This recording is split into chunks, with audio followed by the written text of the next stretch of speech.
Hi and welcome to AFTV News Daily. You've joined me, myself, Cecil G and Turkish. Well, come on, G, come on. Yeah, you're good. Obviously the title of this, Arteta was trending, why not Kroenke? So I'm sure you're aware. Who could have thought of that title? I know.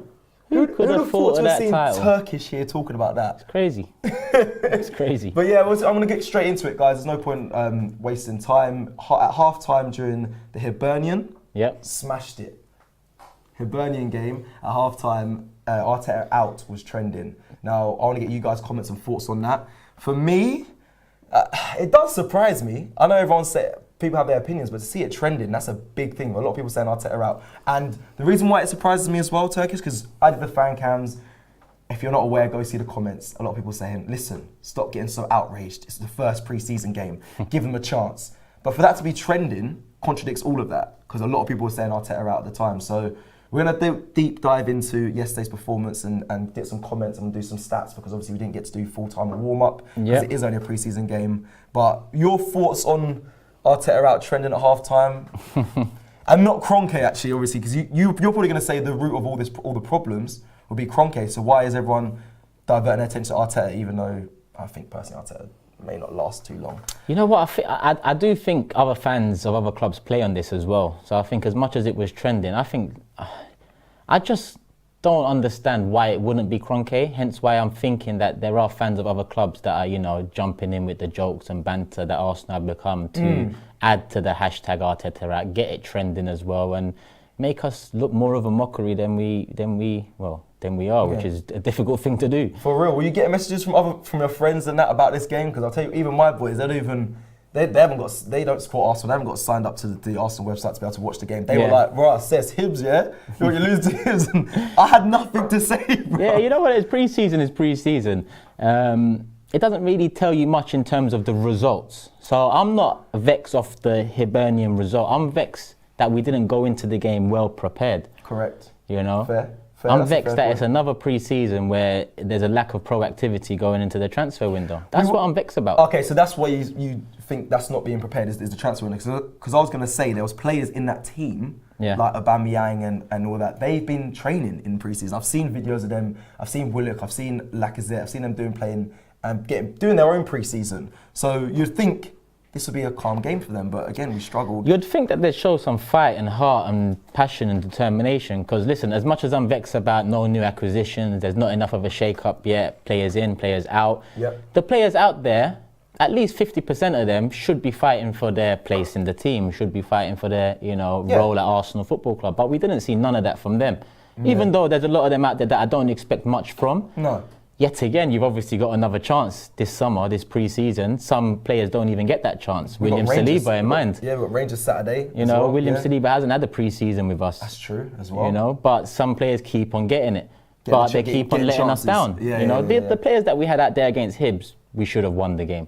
Facts. We should have won the game. We didn't. Is it a surprise? Not really, because we know that mentality, character, that comes into play as well. So as much as quality can make a difference, I think the Hibs mentality and the character they showed, they was very much on it, aggressive, robust. That won it for them. So is that what you think's passed over to this season? The same as last season, we lack leaders, we lack the mentality. It's gone straight over to this. From what I know, we're not even getting carried away. It's just the first game, but we've got to talk about what we've seen. And nothing seems to have changed. So it's a worry going forward. I'm going to run through some of the stats just from yesterday's game. I know this isn't the show for it, but we might as well because we didn't do it yesterday. And we haven't got a full-time show. So, possession-wise, Hibs had 35.2%. We had 65.8%. There was spells of good football. Our first goal from Emil Smith Rowe was lovely. I'd say the second half, first 15, 20 minutes. We was aggressive in our approach. We was direct. 95% of that first 20 minutes, we was in their half. They was camped around their box. So the pressure was there. The end product wasn't. And perfect. Let's leave it there. The end product wasn't. We're going to go straight into the total shots and on-target stats. So Hibs had 7 shots all in total, right? We had 19. Okay, that says a lot. On target, we had 5. They had 5. Yeah. So there was big chances in the game. We had a penalty. We can talk about Nketiah's one-on-one. There was chances throughout the game that should have just dead it off. But again, we're not taking these chances, and that's, for me, does worry me a little bit, because we saw our main strikers play. let's be real. We saw hopefully we're going to see Balogun more. Yeah. Lacazette all played. four essentially. So that is a worry. You guys may disagree, but for me, that's a worry. It is your first game, but you'd want to play your first preseason game, firing, being confident, getting goals, showing them, what you're about. But at the end of last season, I was baffed as to why Balogun wasn't getting more chances. The Premier League was done. Regardless of people trying to hang on to the Europa League threads in the last few weeks of the season, it was done a long time ago. And when Balogun signed that contract, he had a few games there where he could have played. He could have got some experience under his belt. Cool, he didn't get that. Then we go into the summer where Eddie's got a year left on his contract, and we start pre-season giving Eddie that 90 or the starting spot. Do you think he'll be in? Do you think he'll be in next season? Do you think he'll be like still at the club, or do you think he might be going on loan or staying? Because I was surprised to see him. I really was. I thought he's looking. Well, to be fair, Arteta played a lot of players that are supposed to be leaving. Got a game yesterday, which infuriated a lot of the fans as well. Eddie being one of them, Bellerin as well. He was out there. Do you know how many fans turned to me and said, "Oh, it's just pre-season. This is just used to get the fitness of the players up and experiment." And then I'll ask them the question back, and I asked a few people this. Yeah. Do you think 50% of this team starts next season? They said no. So I said, so whose fitness are we getting up? Yeah. We're getting the fitness of players up that we know need to leave the club. We're experimenting 15, 16 years into this ownership's reign. Experimenting 3 years after they sacked Arsene Wenger. Surely that was the last time we cleaned the slate as a fan base. When they sacked Arsene Wenger, it's been 3 years since that happened. Yeah. 3 years. Yet people are saying, wait, it's only pre-season, the transfer window is still open. It's a roundabout, it's a cycle with some of these fans. And we've got a few super chats here. One says, guys, is Saliba that bad that Mari starts over him? I think that's unfair on Mari.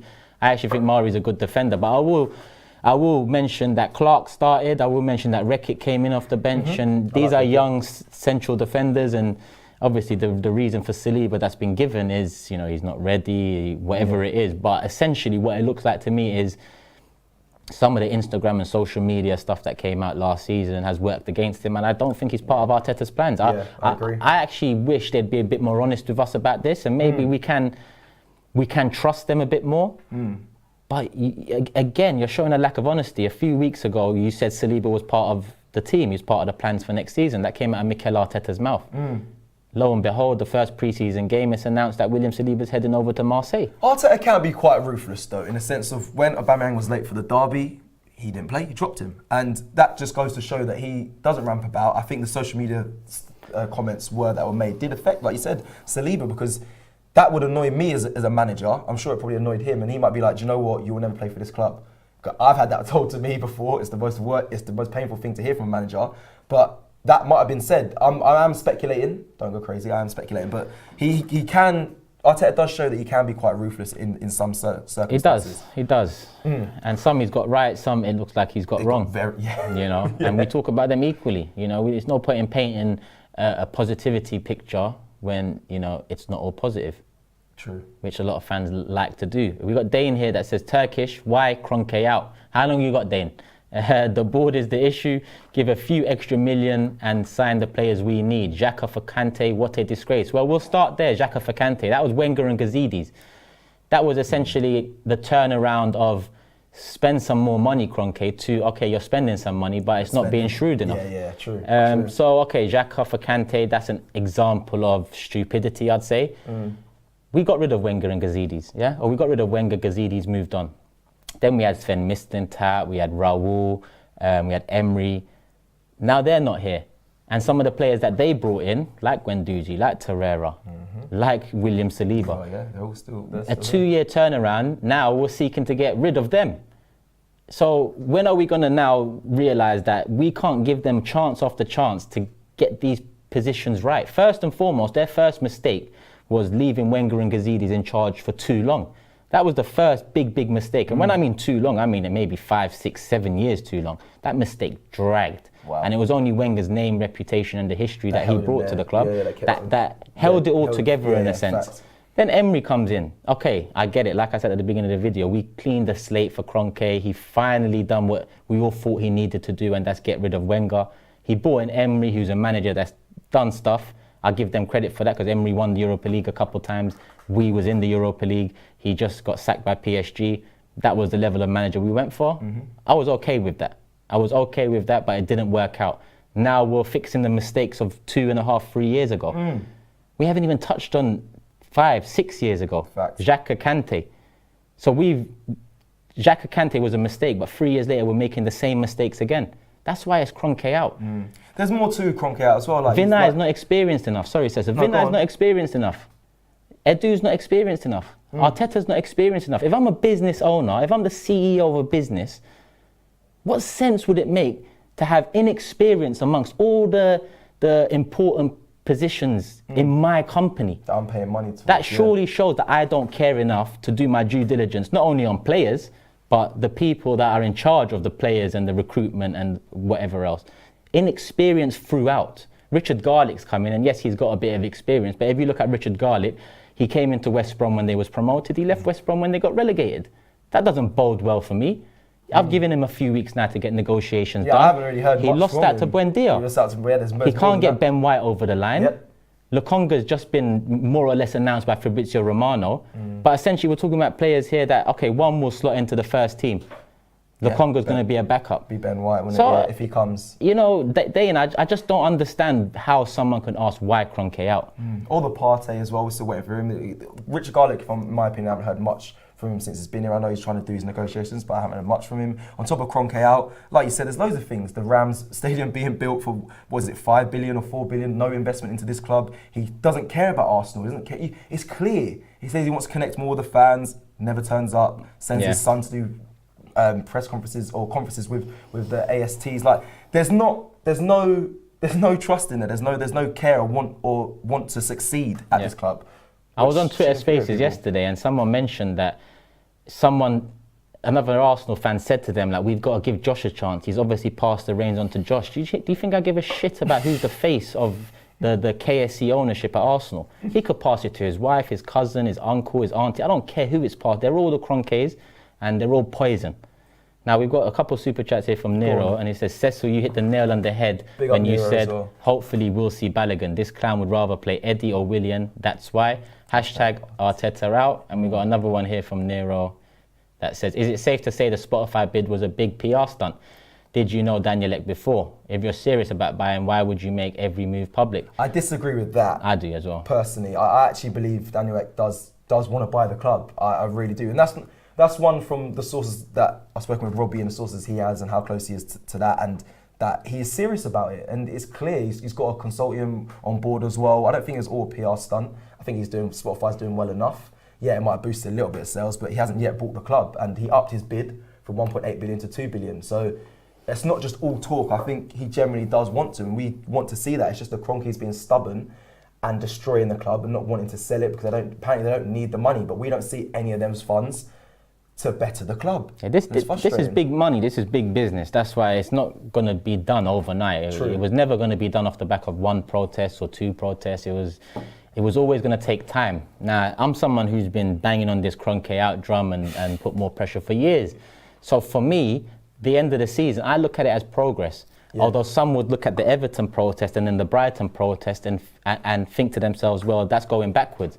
But it's about looking at where we was 2 years ago. You know, no one was talking about the Kroenkes. No one thought they was the root core of the problem. Yeah. Or if they did, they wasn't vocal about it. At least 2 years later, more and more of us are talking about it. That's a big thing. And we've got another super chat saying the only thing saving Arsenal right now is Hale End. And that is the only positive. That's true, because some of the youngsters that were on show yesterday were really good.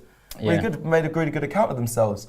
Yeah, there was some few mistakes, but that I can't get angry at. It's the first pre-season game and it's youngsters playing that should be playing, and you can't get angry at them giving their all. So it was nice to see. That is a positive, that really is. It is a positive. Yeah. I was going to quickly just move on to Arteta's post-match comments. Yeah, let's do.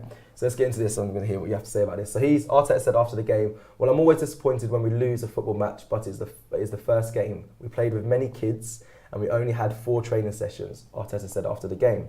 We've trained really hard and you could see that the players were a little bit leggy. I think we conceded the first goal an accident and the second goal was clearly offside.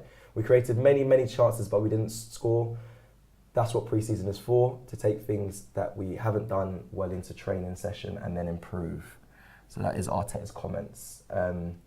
from yesterday, saying that he played with a lot of kids. Now, the only thing I disagree with is the kids' excuse, because I saw a lot of senior players out there as well. Likes of Aubameyang, Willian was out there, Pablo Maurice, you could say he is an experienced player in my opinion. So, yeah, that one doesn't really wash for me. The rest, I understand, is their first pre-season game, and there was youngsters out there, but that's about it.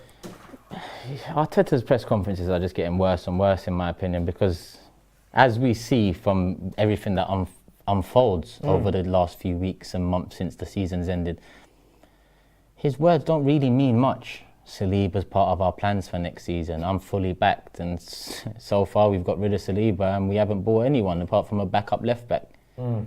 The words don't match to the actions. And I'm not putting the blame on Arteta here. The blame will always go to Kroenke, but Arteta's just another puppet. Kroenke is just another, Edu and Vinay are just other puppets.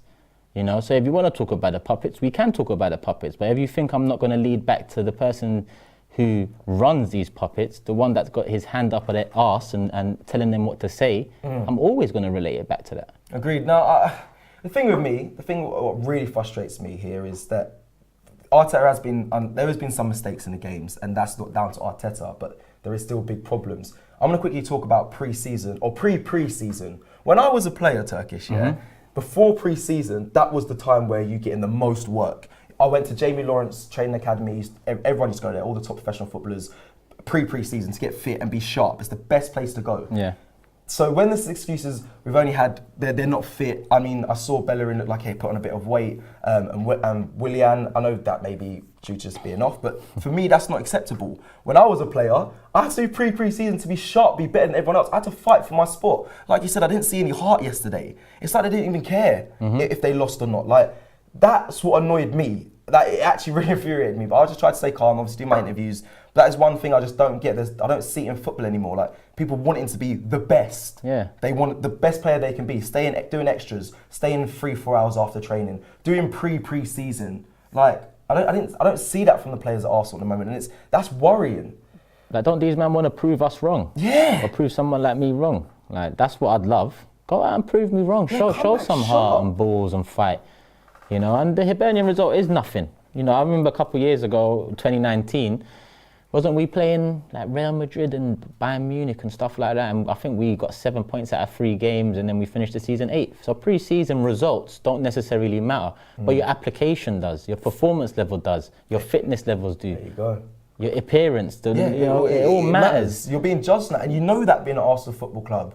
So prove us wrong. Yeah, prove us wrong.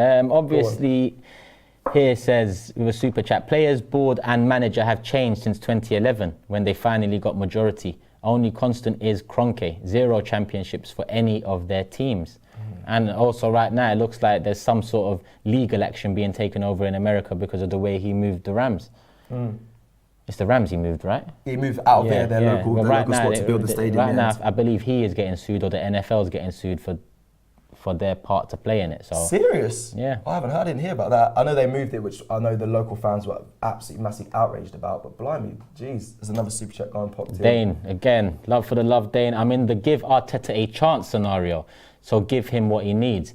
And when he fails, then get rid of him. I like how you used when though, Dane, because if you was in the give Arteta a chance scenario, surely you wouldn't be saying when, unless you do realise that Kroenke is the true problem, because then it would be when.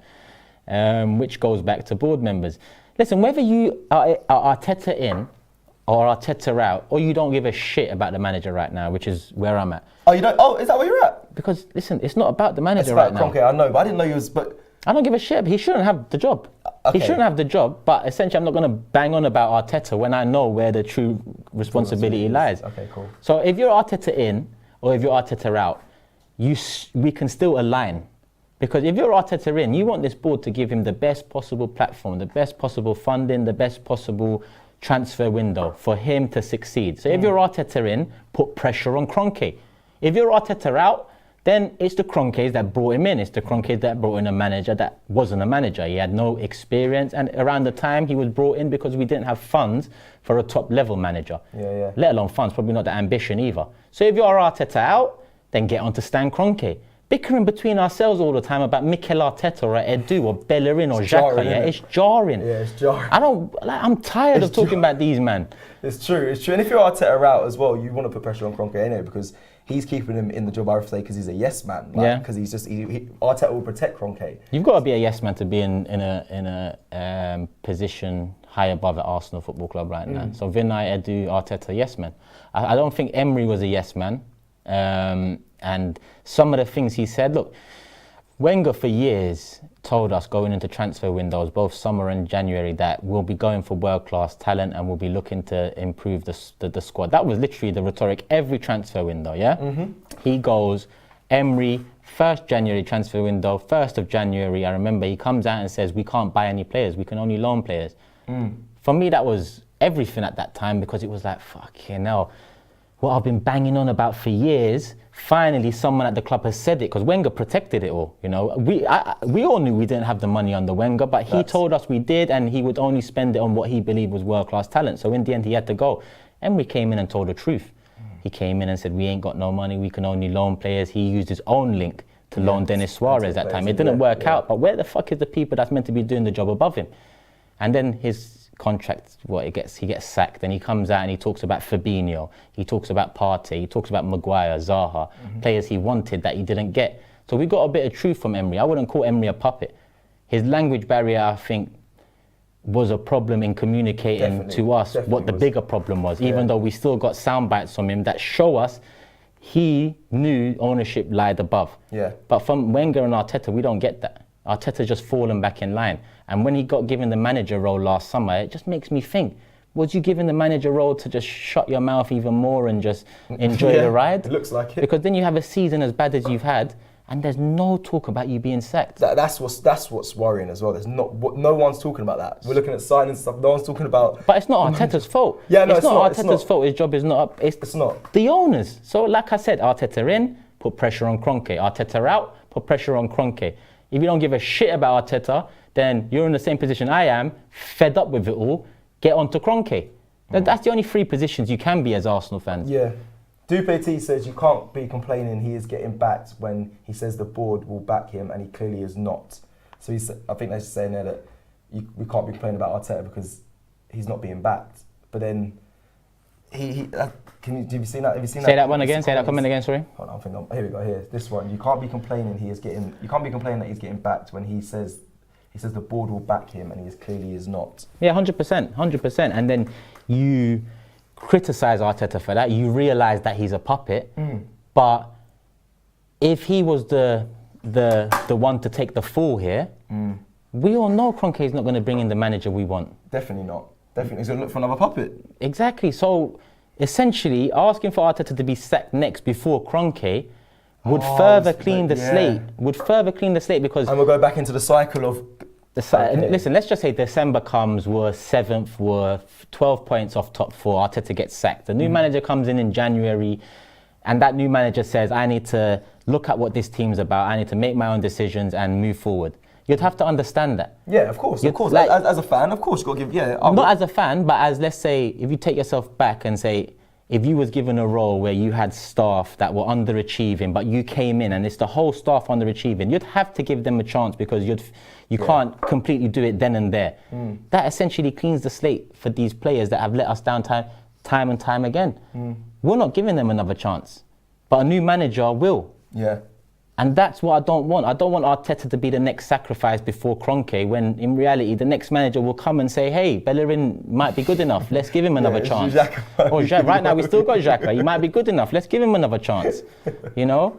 It's a cycle. Everything we're in is a cycle. It is a toxic cycle. Let's move on to. You got a super chat there, but after that, if super chat. Arteta has my grace until December. After that, even that, even that, I'd say he's lucky to have that. But essentially, that's what he does have. He does have that until December. Well, he has that because that's most managers do. Because nothing's happening. Yeah. So whether you like it or not, he has that grace. It's not us to give him the grace. It's obviously the owners, and they've given it to him. So, but we don't. Yeah, I just don't expect much to come from the start of the season until by Christmas, because there's nothing been done in the window. Yeah. To show us that things will get better. Was there a transfer something from Fabrizio Romano as well? Yeah, there was. Let me just see what Az is saying here. Surely every manager, such as Arteta, has aspirations to win. I'd agree. But it's the owner and the board that sets the level of an objective to win or not. 100%. Now, this is where Arteta's... Abramovich is a key example of that. Of course. Key example of that. An owner who wants to win. And you can see it from him and you can see it throughout the club. If you don't do your job, you're getting sacked. Yeah, well, Roman hasn't gone more than 4 seasons without the league title. But they wanted it. But this is the fourth year in a row they haven't won the league. So this season coming, I expect a big title challenge from Chelsea, if not to win it, because that's what Roman's about, you know. And with Arteta, I look at Klopp, for example. Klopp spoke out against the board within his first 6 months at Liverpool, and it worked in his favour. I look at Conte as a more recent example. The season ended. Their ambition didn't align, Conte and the Inter Milan board. Inter Milan are in financial trouble. Conte didn't want to be a part of that because he wanted to kick on, move them forward. One league title isn't enough for him. And they parted ways. So I think if a manager holds their reputation and pride at a high standard on a high level too, they wouldn't say some of the things that Wenger said and Arteta saying now. Agreed. Yeah. Right, what's Fabrizio? What have we got some news from Fabrizio Romano about? Let's see what Big Fab is saying. Go on, talk to me. Sambi Lokonga can be considered an Arsenal player. Paperwork have been signed 3 days ago. Official announcement soon. Talks progressing with Brighton for Ben White. They've been progressing every day for the last 3 weeks. As main target. Main target? Oh, he's main target now. That's what it says here, as main target. Oh, Wendy was main target. There was a few people we got. There's Basuma was main target. So now what? Ben White is, yeah? Okay. That worries me, but it's only Fabrizio Romano. It's nothing official, but that main target worries me. While Saliba joins Marseille, Locatelli's priority is always Juventus, but the main talking point is Lokonga 3 days ago. Paperwork signed, announcement coming soon. They're probably getting this massive welcome video sorted out because that's all they give a shit about. Amazon documentaries, welcome videos, and nice pictures. Oh my God, you spoke about Locatelli there briefly as well. You're right there. Arsenal putting in their last basically speech to convince Locatelli to join Arsenal. That was reported this morning. But he does, like you said there, want to play for Juventus. So there's that as well. So that's good. If Locatelli wants to play for Juventus, then go to Juventus. Yeah. Why do we want a player that doesn't want to come to Arsenal? We should Arsenal, yeah? We allow Saliba to pick what club he wants to go to. We allow Guendouzi to pick what club he wants to. It looks like we're allowing Bellerin to pick what club he wants to go to. Now we're waiting on players that look at us as second choice, third choice. No, go out and get a profile of player that is ambitious, that wants to develop, that sees Arsenal as the next step for them and wants to win, is hungry. The character of Martinelli or Saka, for example. Bring in that type of player. Because there's plenty of them out there, it's just them to do the work to get them. Just a player that wants to play for Arsenal. If Locatelli doesn't want to come, then fuck it. Yeah, just a player that wants to play for Arsenal. My dream was to play for Arsenal. There's players out there that still believe that Arsenal, the great Arsenal, they would love to play for them. There's many players out there that will benefit the squad and could join Arsenal that want to play for them instead of players that are, like you said, we're second or third choice. It's a disrespect. And we as fans see it as well. We see when you don't care. I want to quickly just talk about the Hibs game quickly. They did a shirt for Saka in their colours and they put his name and number on the back in solidarity for him. I'm going to quickly briefly speak about that. And also, this is quite big news. I want to get you guys' comments as well on this. Martin Odegaard to return to Arsenal potentially. Would you be happy in seeing Odegaard return? It's between a fee of 25 to 35 million. I'm going to read you out the statement here. Let's go from here. Okay, so Odegaard might be forced to perform a U-turn with regards to his Real Madrid future. As reported by The Athletic, La Liga will reduce Real Madrid's wage budget, meaning some high earners must leave. As a result, Odegaard, along with Rafael Varane and Isco, also linked with a move to the Emirates Stadium, are among those said to be available for a transfer this summer. I don't know about the other two, Varane and Isco. I'd love them to come, but I don't believe they'll be coming to the Emirates from what I've seen so far with our summer window. But Odegaard maybe making a U-turn and coming back. Would you guys be happy to see that? Personally, I would. Turkish, I don't know your thoughts on that. Especially for 25 to 35 million, if we can get it down to... If we can go for 30 million for Odegaard to come back.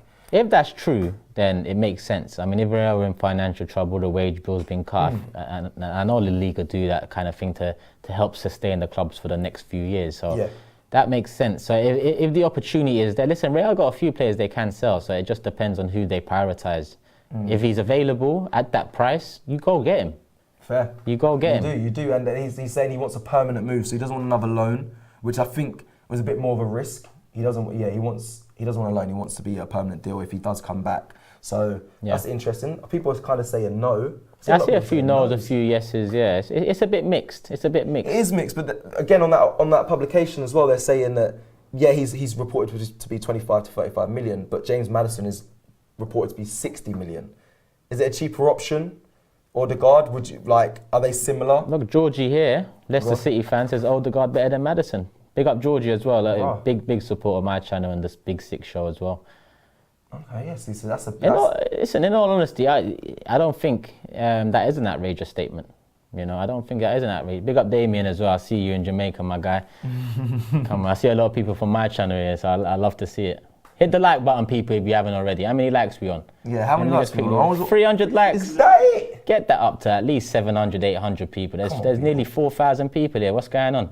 Perfect. I'm going to obviously speak about this as well. The return of Smith Rowe and Willock. Obviously, Smith Rowe's always been there, but they're saying Willock's returning, and Arteta said that he wants them in his future plans. Is that they're 100% But that doesn't mean much anymore, future plans and that. The way he lied about Saliba. That's true. He said about Saliba. But he said they're 100% staying. Obviously, Aston Villa are trying to get Smith Rowe, keep putting in bids, but he's saying there's no more of that. They're 100% staying, and so is Willock. Willock's returning though, that's interesting. Yeah, it's not a surprise. But at the same time, today there's been reports that he's close to a loan move to Newcastle again. So I don't know what's going on. But listen, it is them, silly Twitter people. So I wouldn't pay too much mind to them reports. If Arteta said yesterday that he's part of the plans next season, then... Tomorrow it could be something. Yeah, it can all change. At the end of the day, I don't even know if they're well enough planned for next season to know what the plans are. It doesn't look like it. Joe Willock had a very good loan spell at Newcastle, but I think he found his level there. And I think his value will not be higher than it is this summer, which is a problem because I don't want to be in a position now where we was with Maitland-Niles and Eddie and Nketiah, where we kept hold of them last summer and 12 months on, no one wants them and, they ain't got really much of a value. Yeah. Joe Willock is, okay, his value would have gone up as well, like, if you got offered... Listen, if we could probably get 20 mil now, maybe 25 with bonuses, add-ons, whatever. But in a year, if he has a poor season, then that goes to 10, 15 mil. And that's and if we're taking Amazon documentaries for 10, 15 mil, then the finances are proper fucked at Arsenal. So the lines are blurred right now. So little 10s and 15s here and there obviously have an effect. Yeah, agreed. They just need to be wise with what they do. Agreed. They're supposed to be starting filming on that Amazon documentary in the next 2 weeks. So it's a shame they didn't start yesterday. Yeah. It would be interesting to hear what was said, 1 at half-time and 2 at full-time from Arteta. So yeah, you're right. I wish it did start from the first game in pre-season, and we got Rangers on Saturday.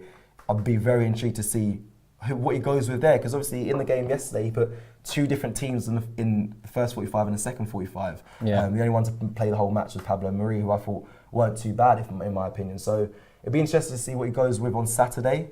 Again, it might be just for fitness, which I'm assuming it will be. It's only the second game, but after the performance yesterday, I expect to see a lot of changes and better performance. Well, we're gonna have a change of kit.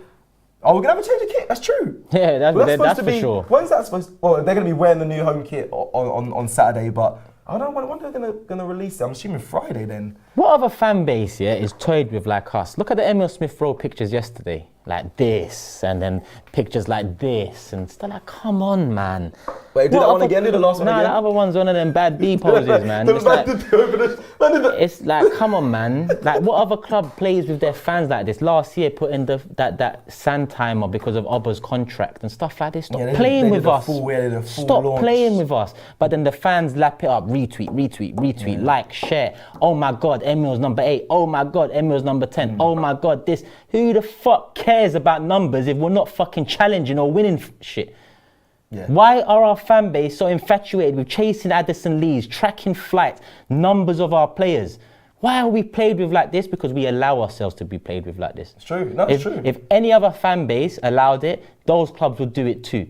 I forgot about the to be fair, I did actually forget about the Aubameyang thing. Yeah, the Black Panther mask on the table and step-by-step videos, and I forgot about that. That was a long... And Oba's playing like, come on, man, what are these men on? You man finished 8th last season and then you're putting sand timers in the thing to announce Oba's contract. Announce it and move on. That's not the be-all and end-all of the fucking thing. To be devil's advocate, Man United did release a song for, I think it was the Sanchez deal as well when he came over. Like they did a video for it. But Man United? Yeah. But if there's any other club that bends their fans over, like Arsenal do, it's Man United. Just not as much. They spend more money because they're bigger than us. They make more money, so they spend more money. At least they try and get out of the situation they're in. That's the least they do. Try. They're not happy with where they are. They try. Arsenal, we don't try. Yeah.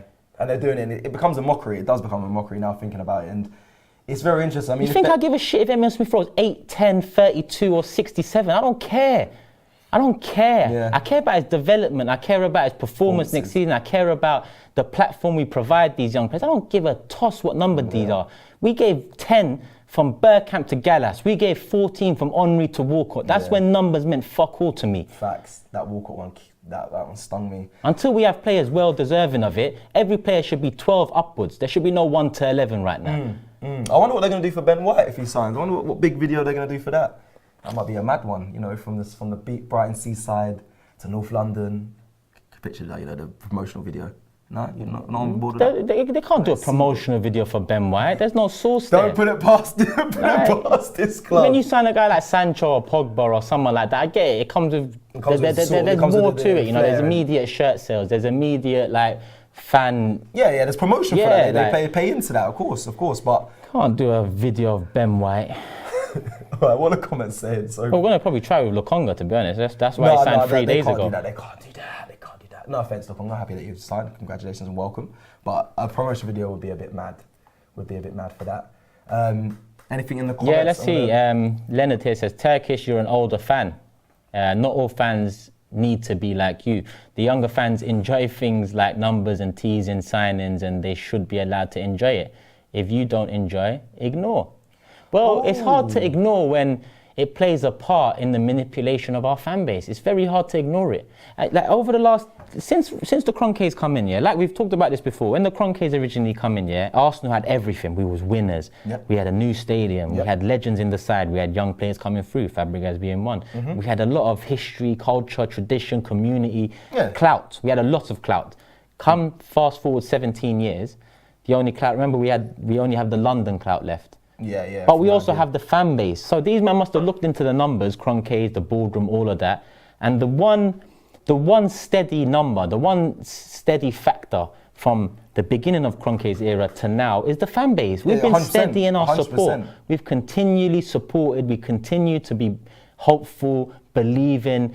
For about 10, 12 years of that reign, we was blind to it all. That was the chance for them to do it. Yeah, that's what's filling his pocket still, Turkey. So like the international fans, the shirts are like, the fan base is one of the biggest in the world still. That's what makes us a big club. If I ignore them, and he is right, it is an age thing as well. I wouldn't put all young people in that demographic because there's young fans that give a shit as well. Then not all young fans care about T's and signings and all of that. Nonsense, you know? But in all honesty, I just think, come on.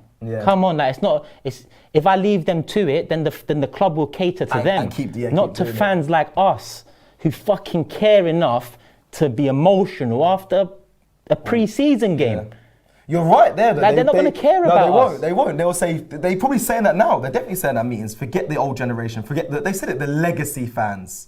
They say don't worry about them. They've said it when they did the Super League. Don't care about us. It's the new generation they're aiming for. Like you said, there'll probably be more videos, more TikTok announcement videos and stuff like that. That's what they're catering towards. So I hear what that guy is saying, because sometimes a shirt number does actually mean a lot to a player. I remember going down my squad number and seeing it as an achievement, but then you've got to cater to, the fans like you that don't really care about that. If your performances aren't good enough, then there's no, we don't want to see all these promotional videos about numbers and promotional videos of people signing. Cater to both sides. All I want us to do is the club to show some ambition, try to be better, try to, get back to what we once was, try. And then maybe I wouldn't care about you doing that nonsense there to keep you sustainable. I understand that as a business. I was a project manager. I understand how business works. So I understand you need to make your money, you need to promote, you do that when the main core responsibility of the business, which should be a football club, is in full motion, not the football company side. Facts.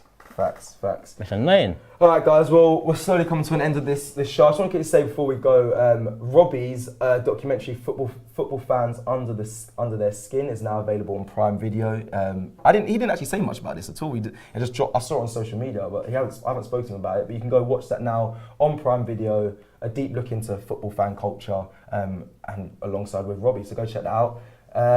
Thank you all for watching today. We also got the Saturday Rangers game. We'll be doing a watch along. Same as what we did for the Hibs game, so make sure you check that out. There's a super chat that's just come in. You guys missed my old super chat said, I missed the old super chat. It's not there no more, my bro. It goes off the page. So there is one more here from George. He says, will there be protests at the home pre-season game against Chelsea on August the 1st? We have to keep putting the pressure on, fed up of all the lies. Not that I've heard, but I think it's better to wait for the season to start rather than do it in... Well, you know what? If something happens, I'm there. Yeah, someone did DM me and say, listen, we should definitely be doing the protest considering like the Chelsea game. The doc, yeah, the Chelsea game, yeah, considering the doc. But the doc might not cover pre-season. That's the thing. Okay, true. Okay, so when the season starts, I'd say we should look at doing a protest because obviously they're probably going to involve it in the All or Nothing video that they're filming. So, and that's what it needs. It needs to have pressure on them, on the club. So yeah, that's it from me. Yeah. Turkish. Anything else before we go? Any final thoughts? Final thoughts is people, like, take your blindfolds off and stop arguing amongst each other. Stop fooling yourselves. I see someone called Billy here said they're trying to make signings. Like, do you think I haven't heard that one before? Do you think I haven't heard that so many times, so many years in a row? They're trying. Give them a chance. Wait. Be patient. Be excited. Essentially, they're just be a fool. Because that's what we've been the whole time.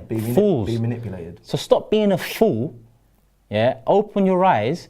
You can still support the club and be critical. That is possible. Yeah. You can still support the club, be critical and want them to move forward. Just not personal. That is possible. It's not going to happen by wearing a blindfold every week and acting like everything's rosy. Our shit stinks the most out of all these big six clubs. I'm embarrassed to even say we're big six. I don't give a fuck about the big six.